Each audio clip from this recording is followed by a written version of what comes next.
We've got Andy in Pennsylvania. Is that right? Yes, that's correct. How are you? Hi, Andy. We're well. good. Hi. I just want to say I've really enjoyed your show. I am a Christian who's kind of been thinking lately, and I've really enjoyed the perspective that you guys give and the logic you present and everything. And it's been very good for me, just kind of how I think through things. So thank you for that. Thank you. The question I had for you was something that struck me the other day. I agree with you, on your points that you make sometimes when you talk about, is God moral, or is, God can't be because he's not moral, because with the slavery thing and other, points, like the slaughtering of Canaanites and all that sort of thing. I got to interrupt because it sounded like you were saying that we said God can't exist because God is immoral. I don't think you said that. Yeah, maybe that's not phrasing it right, but the feeling I come away with is, well, I kind of feel like all I have to do is prove God's not moral, and that means there's no God. Oh, At least there's no Christian God. No. What you'd have to do is say that this God is purported to be moral, and can be, and its actions that attribute to it are shown to be immoral, and that raises a conflict on that particular God. On that particular but yeah, definition. you're correct. There's something called the problem of evil, and I usually will say, I may not say it 100% of the time, but usually when I bring it up, I point out that the point of problem of evil is not to demonstrate a God does not exist. It just demonstrates that God does not have the properties of being all-knowing, all-powerful, and all-benevolent. Right. Yeah. Well, I guess that kind of takes my talking point away then, because my question was going to be basically what. And this came from I watch a lot of these debates, like the big atheist guys, Rick Dawkins and all those guys online and everything, and Harris and those guys. And my thinking was, the argument that I hear some make is that, well, maybe God thinks that something is moral that I don't. Like maybe he thinks it was good to kill a child, and it's kind of like, well, even if I disagree with that, I feel that actually, am I any further along in deciding whether he's there or not? Because does that really matter? I mean, maybe he just views things differently than I do. Yeah, or maybe he's just a really evil God that likes to torture children. Yeah, the question of whether God exists is separate from assessing particular definitions and descriptions of God. If someone is saying that God is perfectly moral, and that God commands that it's okay to own people as property and to run around slaughtering, innocents, those two things are in conflict, and either one of those things has to go.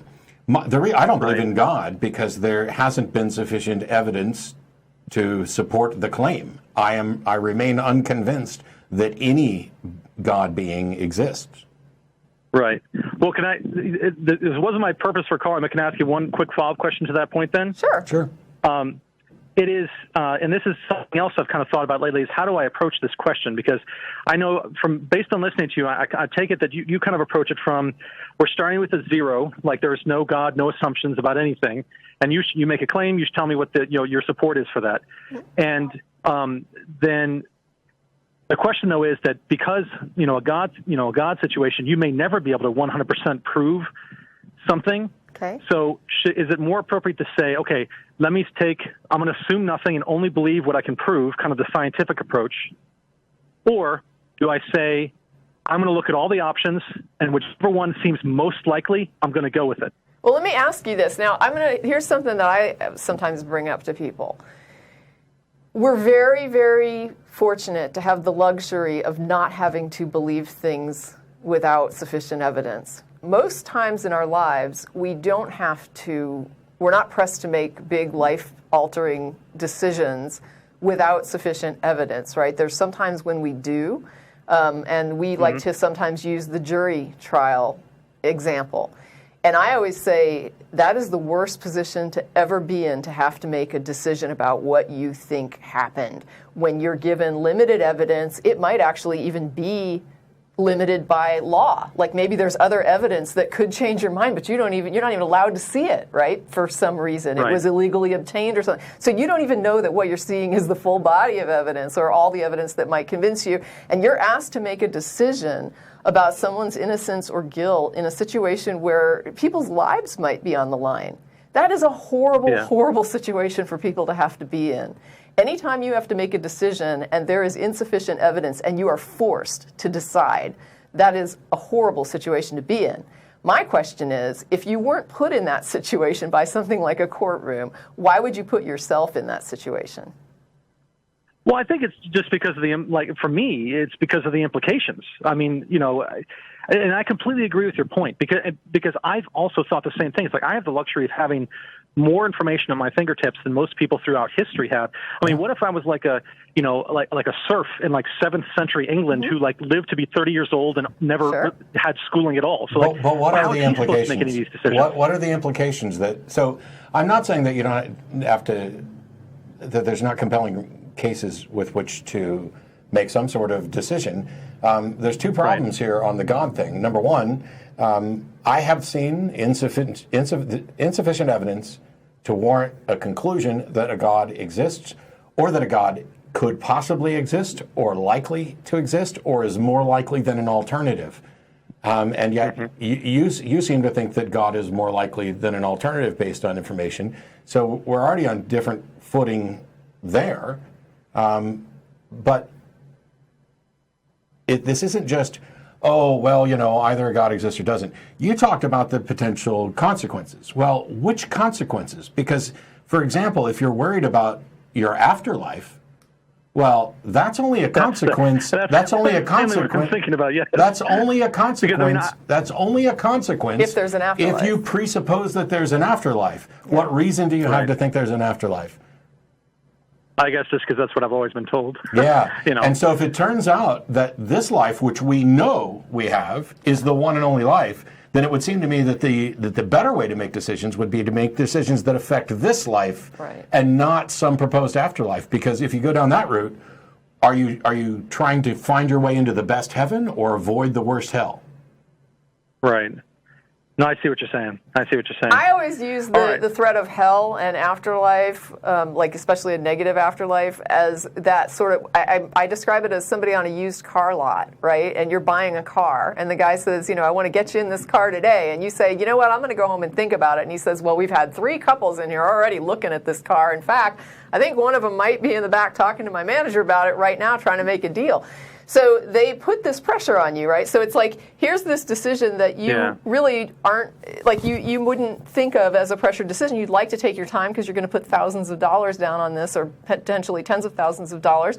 And so you're saying, I need to think about it. But then they say, well, let me add some pressure here to sort of force you to make this decision. And I look at that as like the religious paradigm, right? They give you this God, and then they say this is such a big question. Who is it? McAllister, right? There's an apologist named McAllister, and he says this is one of the big questions. I'm like, this is not a big question. People don't walk around day in and day out wondering if there's a God. They're wondering, how do I pay my mortgage? What if I get fired? What am I making for dinner tonight? What's wrong with my baby? Why is it not? What if I come up with a disease that's going to bankrupt me? Yeah, so people are not thinking, it is not a big life question whether or not a God exists. But then what they do is they throw down hell in an attempt to try to make it a big question. We're going to make this an important question by building this afterlife and telling you it could be horrible for you forever. And so you have only your lifetime to decide. And what if you die tomorrow and then you didn't decide and then it's too late because you didn't believe? And so this is just them basically saying, we have another couple looking at this car. Right? This is the pressure tactic to get you to tell you that you have to make the decision. What if you die tonight and there is an afterlife? And the criteria is whether or not you were gullible enough to believe in some afterlife without sufficient evidence.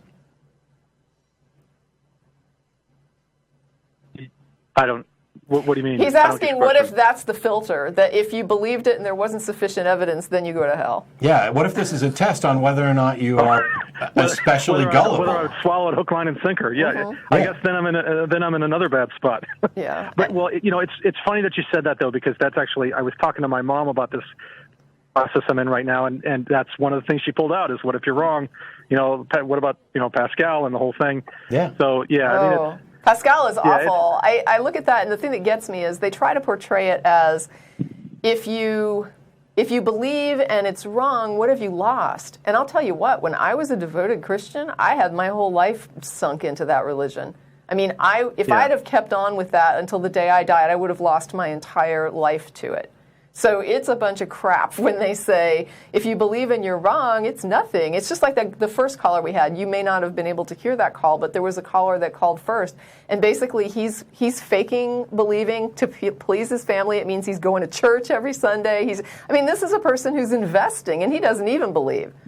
But it's like, if So, and this is just to show that if you actually did believe it and you said, I'm going to devote myself, you bet you're going to be putting time and resource, money, time, energy, effort into this, trying to convince other people, doing what you think God wants you to do, praying for guidance, and then letting weird little intuitions rule your life and which job you take and who you marry and whether or not you adopt this child.